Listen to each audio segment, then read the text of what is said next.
Kings chapter 5. If you are visiting with us, please look in front of you and get a visitor card and fill that out and give it to me or one of the ushers, and we would love to get to know you a little better.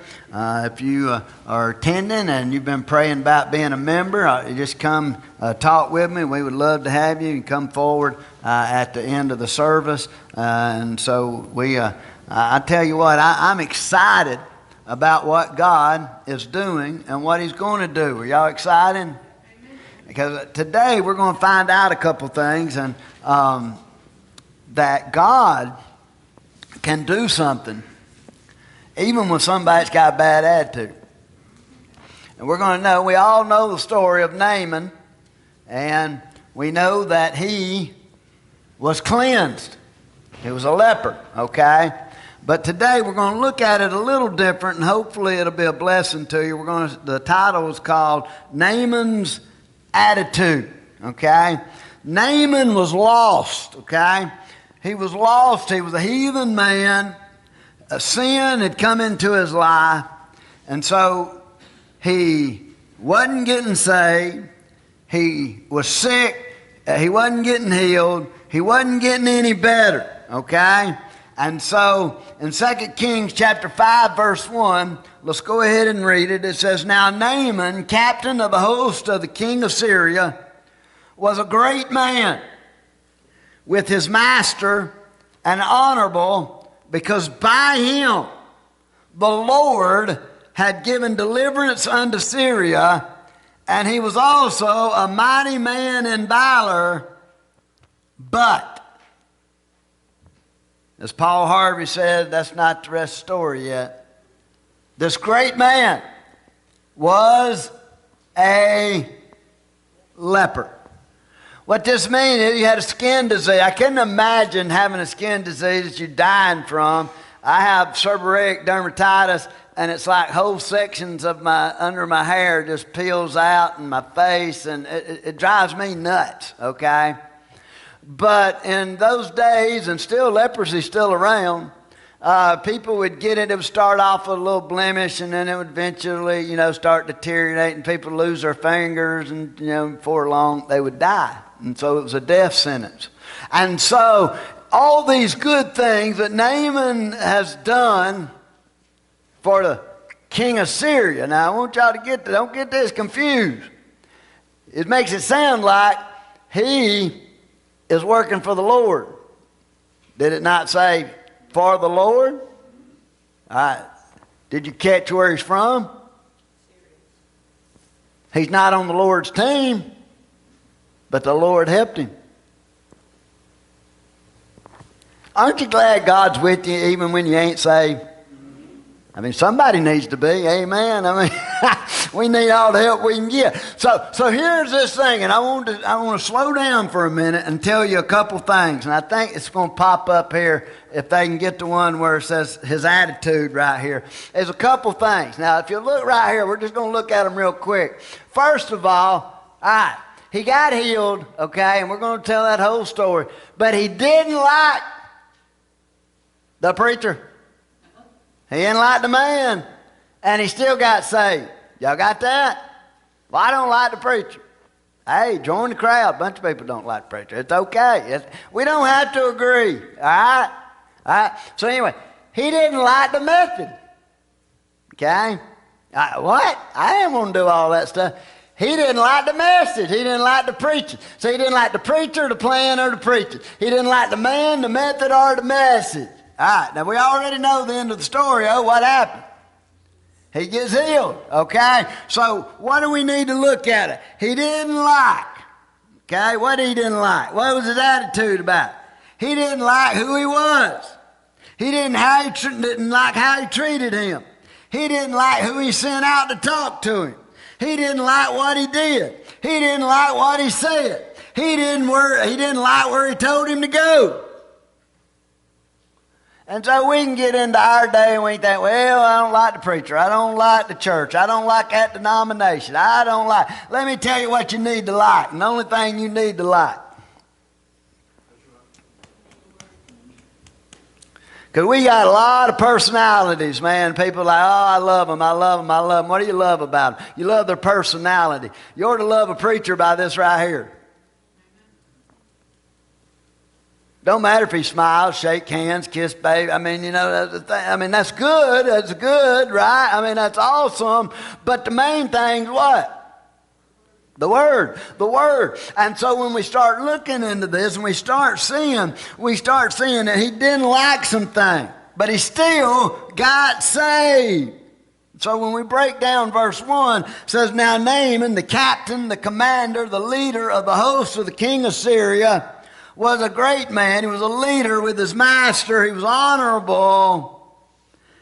And look at this section right here. By him, the Lord had given deliverance unto Syria. Y'all understand the significance of that? Guess who they got the deliverance from? Israel. God's people. Matter of fact, the main character in this story is not Naaman. The main character in this story with an attitude is not Naaman. It's a little girl that they took slave from Israel. Instead of being bitter and like, he kidnapped me and my family, she is concerned about him. Wow. Is that the church today? If you offend me, what? My claws come out. Okay. So here we are. It says, the Lord had given deliverance unto Syria. He was a mighty man of valor. He was a warrior. But he was a leper. He was lost. He was looking. And he was leprous. Let me tell you, that's what we look like without Jesus. We're lost, we're looking, and we're leprous. Matter of fact, next week I've started some notes, and so the sermon only has one sentence right now for next week. We're going to talk about leprosy and it paralleling with sin. But in Leviticus 13, it says that they are unclean, okay? You're not supposed to mingle. You're not supposed to be around them because it's very contagious. It can cause death. Sin, very contagious and cause eternal death. And you see, he's a heathen. His sin was hidden. His sickness was hidden. But let's go now and let's get into the story in the text. We'll be in the entirety here in all the way to the conclusion right here in 2 Kings chapter 5. The conquest pays off. It doesn't matter how much gold, silver, or clothes, how many weapons, or slaves, or spoils of war they took. When they took over and they won over Israel, the best thing they took that day was a little girl. Y'all get that? Wow. Do you think God had a plan in that? I'm going to tell you, I don't think she was thinking it was God's plan while it was going on. Would you? Taken away from your family, split up in different directions, serving heathen people. And so here it is. And so let's look at verse 2.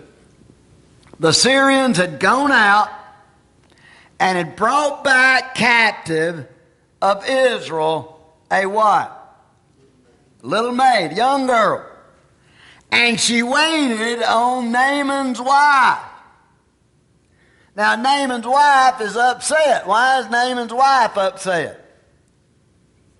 Because her husband eventually is fixing to die. He's got leprosy. He can hide it a little bit, but now it's getting harder to hide, okay? He can cover it up, but now it's getting where it's hard, and it's going to come out, and it's going to be found out. His sin. Bible says, be sure your sin will what? Find you out. And so she's upset. And so the little maid overhears them talking. Let me tell you, even if you're a heathen, guess who hears you talking? Who hears you crying? God does. Does he care? Let me remind you, there's hope in troubled times. And so when we see this, we go to verse 3. And she said unto her mistress, would God my Lord were with the prophet that is in Samaria, for he would recover him of his leprosy. Wow. Now let me remind you of something. She is a slave. She has been kidnapped. And Elisha has never cured anybody from leprosy. Think about that for a minute. Now he did some miracles, but did he cure anybody of leprosy?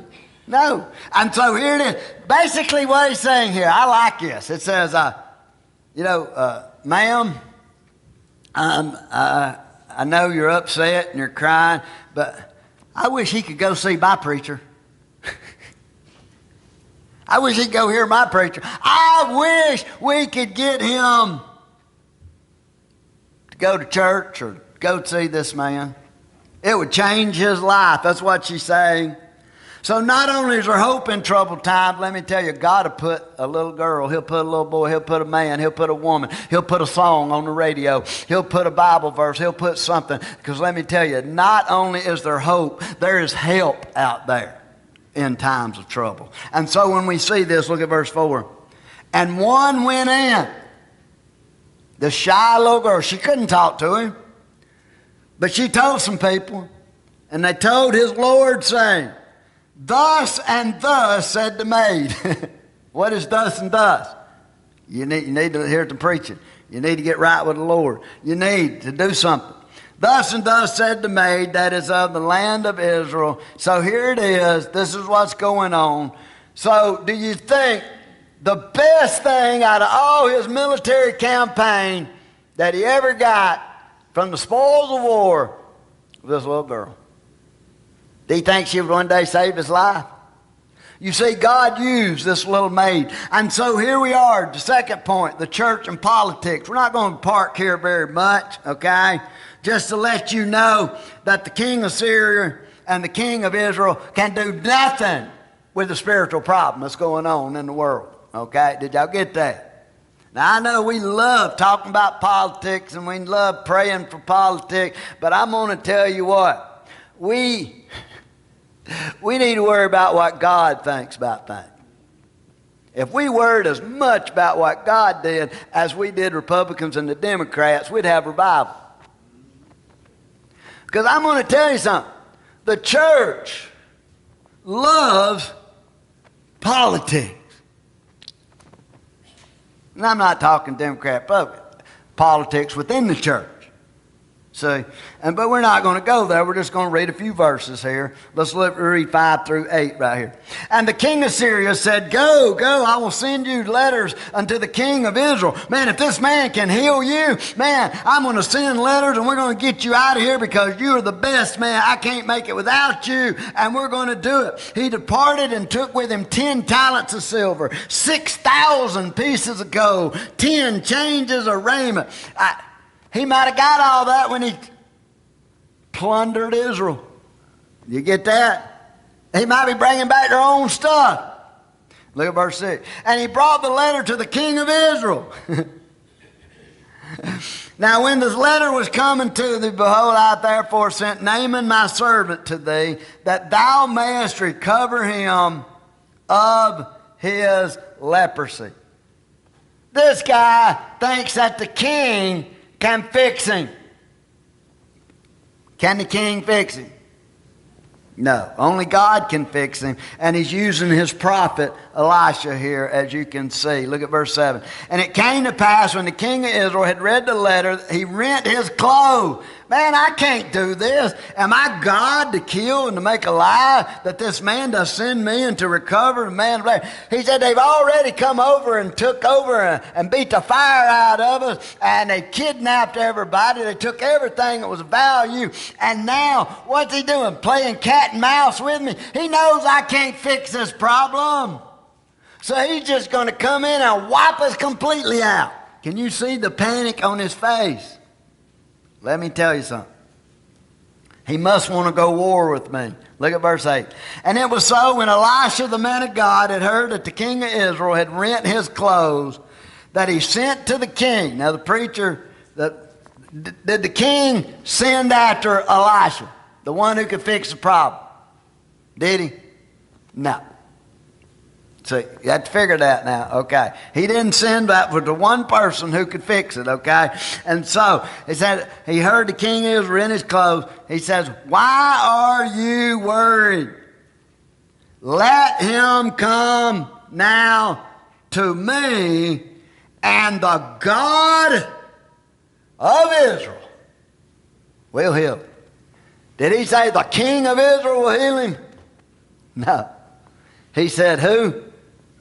God of Israel. I'm going to tell you, anytime, I'm going to tell you, there are good people in this world, but I'm going to tell you, none of them's good enough to die on Calvary for your sins except Jesus. There are good people in this world, and we put a lot of stock in people, but I'm going to tell you something. Let me tell you, only Jesus died for you. Only Jesus cares for you. So when you start thinking here, who can fix the problem? Only God can heal. Only God. So Elisha is giving credit to God for already healing the man. Y'all got that? So officially the transaction has been made because God's already told Elisha that you can heal this man. Right? So everything's been done for this man to get healed, saved. Except God has a couple little things he wants to do just to work on that. Remember that attitude problem that we had?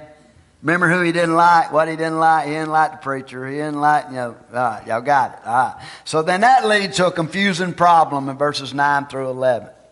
Now let me tell you something. There are some people that are taught different than you.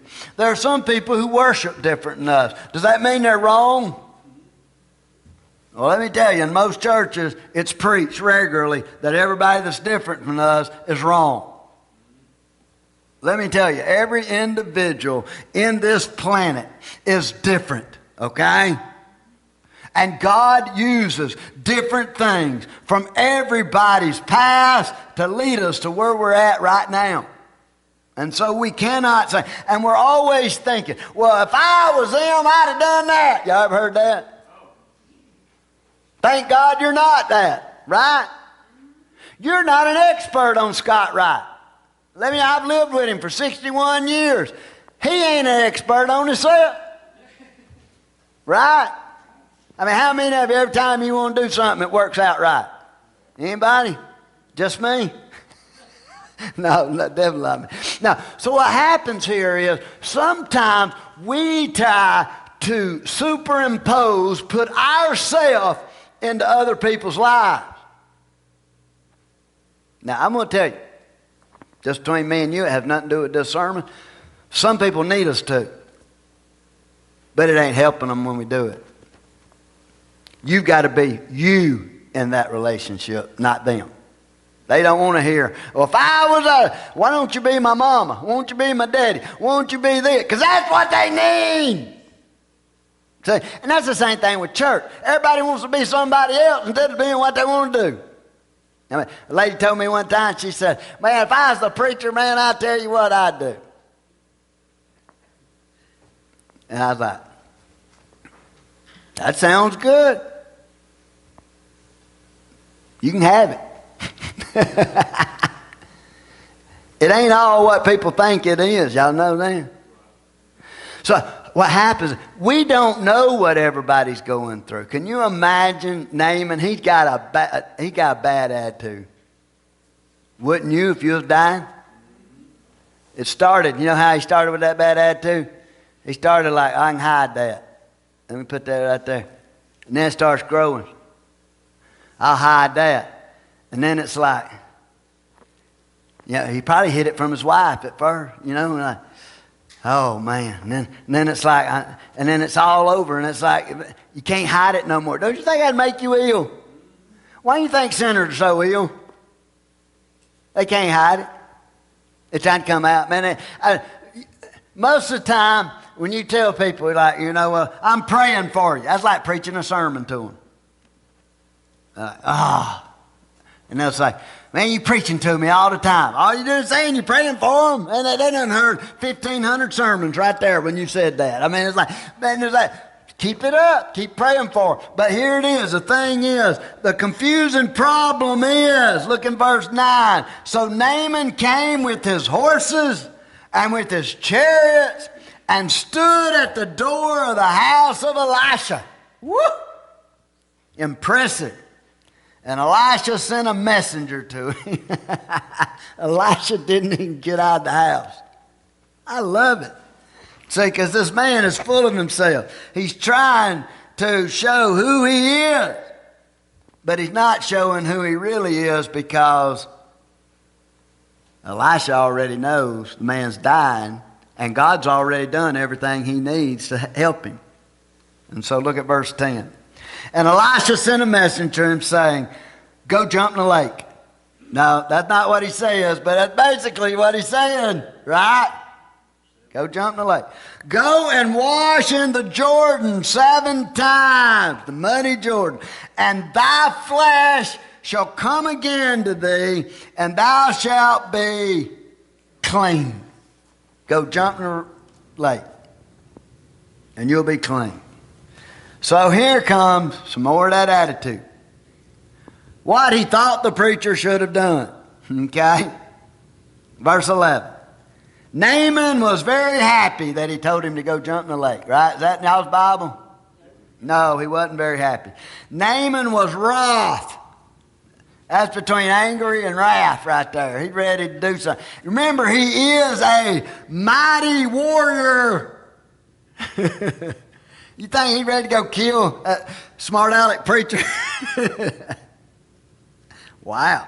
I think maybe Elisha stayed in there so that he didn't point his finger in his face and tell him what he needed to do. And because he probably thought, God said, I got to protect you. You need to stay in the house because I need some more miracles done. So I don't want you pointing your finger in there and you getting killed right there. He was very wroth and went away.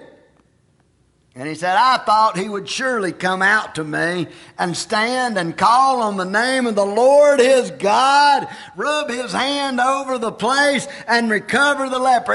He thinks this is a doctor visit. The doctor can't heal you either. So if you learned anything today, the president can't do it, the king can't do it, and neither can the doctor. It's the Lord. Now, if you read it says, he thought that he would present someone important to himself. All that show and circumstance is a bunch of garbage. Let me tell you something about a lot of churches. They're just a bunch of show and circumstances, and they have no power of God. Nobody's getting healed. Nobody's getting saved. And so, not a servant. He sent a servant out here. Go put a little medicine on it for me. And the second thing under that, his prayerful speech was involved. He thought, you know what? Almighty God, touch this man. You know, he already had it figured out. Now, have you ever had it all figured out before? The Lord's going to do this and the Lord's going to do this, and it don't work out that way. That's because he's in charge and we're not, okay? And just between me and you, I'm glad he's in charge. Because I can't save myself, much less help anybody else, okay? So here we are. Y'all ready to say he did what he thought the preacher should have done. Now, what he thought that he could have done himself. This moron is dying. And now he's getting in there thinking, I can fix this myself. Y'all ready? All right. Pay attention because this is get good. I don't need the preacher. I don't need the church. I don't need a lot. How many times you ever heard that? You need them a lot more than you think you do. Because if God sent them there for you, guess who you need? And as the preacher, guess who he sent to me? I need you. That's the way it works, right? And so here we are. He said, what he thought he could have done is said, I don't need these things. Look at verse 12. Now, he's sitting here. He said, go jump in the Jordan. Go jump in the lake. This guy is nuts. He starts talking about rivers in Damascus. You never notice when people need to get saved, they come up with some of the dumbest thing. Woman at the well, I mean, all this stuff. Anyway, are not the rivers of Damascus better than all the waters of Israel? Well, we're better off where I come from. Y'all got that?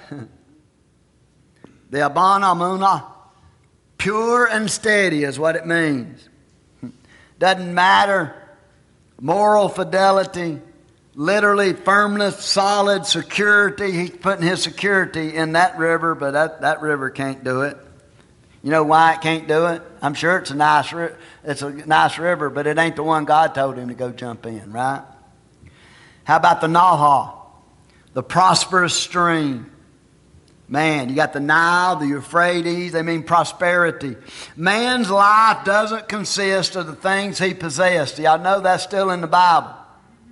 Because most people are all worried about getting this, having that, I'll be happy. No, you won't. You'll be wore out, and you can have all that money, and you won't be able to enjoy it even if you get it. And so, I can wash in my rivers back home. I can be clean. Naaman was mad. He was hurt. He was disappointed. And so he did the only sensible thing. He turned and went away. That's not sensible, is it? Remember him back home. He's dying. It's getting bad. We'll send you to where you can get healed. He's there. He's that close. Naaman almost went to hell, almost died because of this right here, the distance between right here to here. He let his attitude, he got in that. Man, thank the Lord for his servants, man. Said, you dummy, you come all the way here and now we're leaving. Look at verse 13, the childlike profession. It's all about faith. Verse 13, and his servant spake unto him. Now, I don't know about you, but servants usually don't speak to masters and tell them what they need to do. Do y'all get that? Especially a mighty man of valor who could cut your head off, okay? And so here, and his servant spake unto him and said, Master, if the prophet had bid thee to do some great thing, would you not have done it? So why not wash and be clean? If he told you to go whoop 500 people, you'd have done it, right? If he told you to go run a 10K or whatever it is, you'd do it, right?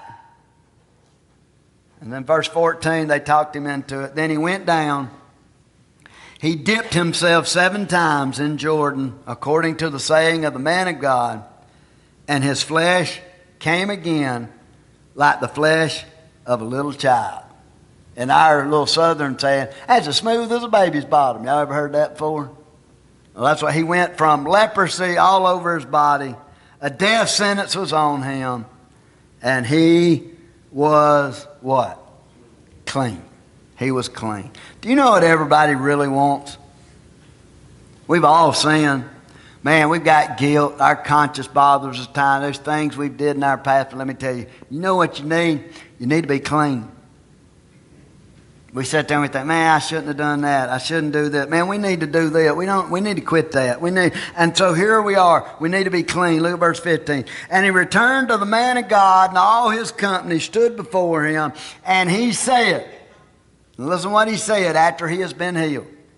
Behold, now I know that there is no God in all the earth but where? But in Israel. Man. And so, in conclusion, the cleansing percentages. The cleansing percentages, what do you mean? Let me tell you, this doesn't happen all the time. Do y'all get that? You see, not everybody's going to be saved. Look in Luke chapter 4:27, the cleansing percentages, okay? You see, chapter 4, verse 27 says, and many lepers were in Israel in the time of Elisha the prophet. Y'all got that? How many? Many. And notice what it says. And none of them were clean, but saving one. And who was that one? name? Odds aren't very good, are they? Many? And how many got clean and saved? One. Well, let's conclude with Luke 13. Look at verse 13 of Luke, verses 23 and 24. Then said unto him, Lord, are there few that be saved? And he said unto them, strive to enter in at the strait gate. You can't just go jumping in any river. He said, for many, I say unto you, will seek to enter in, and they shall not be what? Able. Now, let me remind you, Naaman had a bad attitude. But let me tell you, the two people in this story that are the most important people, okay, I want y'all to get this. It's not Naaman, and it's not Elisha, okay, 'cause that's why everybody preaches. First of all, the most important person is, of course, God, okay. But God used a little girl, got it all started. But he still wouldn't have got saved, still had a bad attitude later on. Y'all see that? Then he used another servant. Did y'all notice that two people who are captives, who are slaves, who are servants, are the hero in this passage? Who are the people that should be bitter and have bad attitude, looks like? I mean, but no. I wish he'd go hear my preacher. I wish he'd go see my preacher. And then it's like, Master, you would do anything. Don't let your ego get in the way. Don't let your pride get in the way. You'd go jump in a mud hole, wouldn't you, to be clean? And so here it is. Where are we at right here at New Hope Baptist Church? Let me tell you something. It don't matter what positions, what titles we have. We all need Jesus. And our stinking attitude will affect us. And it'll affect us even farther down the road than we really want. But we try to defend our attitudes, don't we? I do. I justified. But let me tell you something. Somebody needs to get saved in my life down the road here, and I need to make sure I'm in the right place with God. Because if I'm bitter, I'm not going to be talking about how good God is, see? And they were at the right place at the right time. Praise the Lord. Let's bow our heads. Heads are bowed, eyes are closed. Musicians come. Get ready for the invitational hymn.